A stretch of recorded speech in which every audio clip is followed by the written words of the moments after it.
What is up, everyone? Bryce here, and today I've got some more Halo 4 for you. This time it's going to be my first impressions of the multiplayer. As you could see from the video that I posted yesterday, I had my first match that I played online. This is actually my second match that I played online, except this time I didn't live commentate it because it was I was kind of in an awkward position for that last video, as in I actually crashed at a buddy's house so I can play the game a little bit more than what I would have if I actually drove home. The GameStop that I picked the game up from was an hour away from where I live, whereas it was only 5 minutes away from where my buddy lived, and I did have class the next day, so I figured that would be the best way to go. So I ended up recording the audio on my Mac because it's my school computer, because the school decides to give, like, the school I go gives all its students laptops, and so all the art students there get Macs. Go figure. I fucking hate the thing.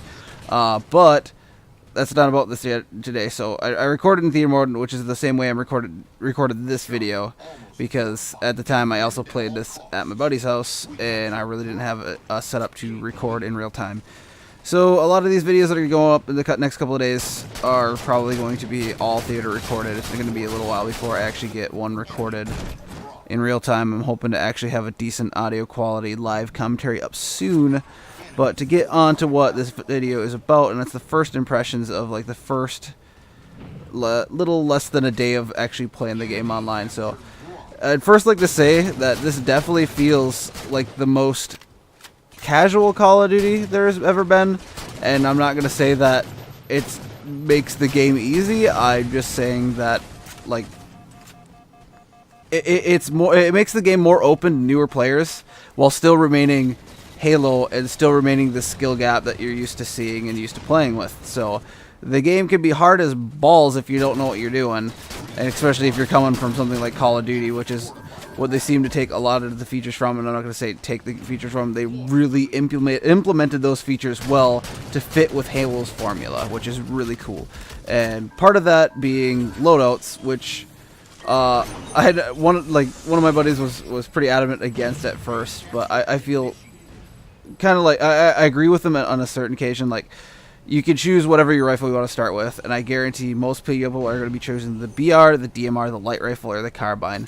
I don't see that there is any point to choosing any of the automatic weapons to start with in this game, unless you're a newer player who's trying to get used to it and are not really confident in your shot.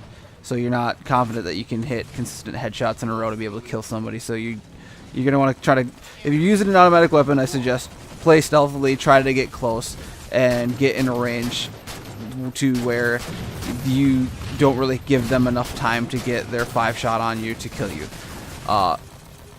Also, with the loadout system comes the perks, of course. I can't exactly remember what they're calling it in this game, but there's the armor abilities, there's the support something, and then there's another thing, and for the life of me I can't remember, because it's only been less than a day since I've played this, and I haven't really had any other time other to play it than early this morning and right after I picked it up. So that's the knowledge base we're going off of right now.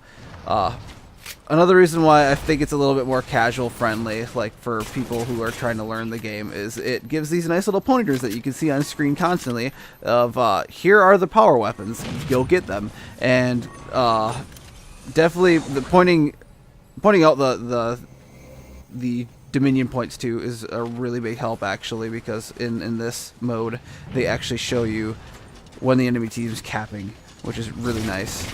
And Call of Duty, you know, has that same move for domination, but this is like, it's closest to domination of Call of Duty, but I would consider it more like quite a bit different, because you're fortifying bases rather than just points.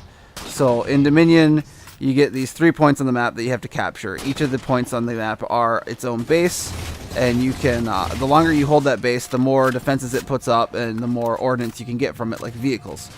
So the goal is to hold as many points as possible, so your score continues to go up, and, you know, defend the base while capture the other base. If you have all 3 bases, I do believe the game ends after a short period of time where it gives the other team a sudden death, like you need to get a point now or you just flat out lose the game, and you don't even need to go to the score limit. But we didn't really do that in this game. We kind of just held out until the points were done. And like I said, that's just from me playing the 1 or 2 matches that I played last night. I'm not going to get too much into it because I still need to play and figure this mode out quite a bit. Getting back to first impressions, which I seem to be going off on tangents and I need to really stick to. The gunplay in this game, I don't know what it is. It just feels super easy for me. Like it took me a game or two to kind of get the hang of it, but I feel like this game, it is much easier to stick to somebody's head than it was in the last, I'd say probably since Halo 2. The DMR is rock solid, as I've used in this game, and I definitely used in the last game, and I started using the BR in the next couple of games that you'll see. I actually outfitted my first loadout to be that because I really wanted to give the DMR or the BR a try. And the DMR is really solid as long as you can stick to your head, which is, like I said, pretty easy in this game. You can see that I was sitting on the dude's head while strafing most of the time.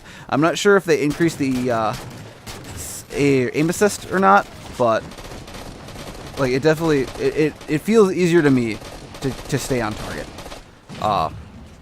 Now comparing the DMR with the BR just a little bit, the DMR is really good from like the mid to long range distance, and it can compete with a sniper fairly well if you have someone trying to snipe you, as long as you can stay on target and strafe his bullets. But the fact that you don't get knocked out of your zoom whenever you get shot in this game is another reason why I think that this is slightly more casual friendly, trying to help newer players out with learning to stay on target while zoomed in without having to be like knocked out of zoom.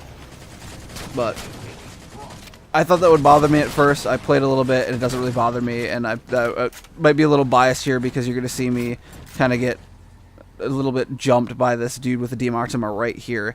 And I was able to stay zoomed in with the sniper rifle and take him out with the second shot before he landed his last headshot on me. So that was kind of nice. I probably would have never gotten that kill were it not for that new mechanic. But it makes it more casual friendly. But I still think that's competitive because you're still zoomed in. You're trying to stay on target and you're trying to avoid the other person's shots. I don't even mind that it doesn't knock you out of the zoom because you are in the same boat as the other person.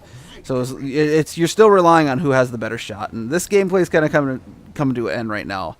So I'm going to try to move the rest of my initial impressions to tomorrow's video, where I get a little bit more time to play with the game and I can kind of answer things a little bit better. But for now, that's it. So I will see you guys on the next one. Peace.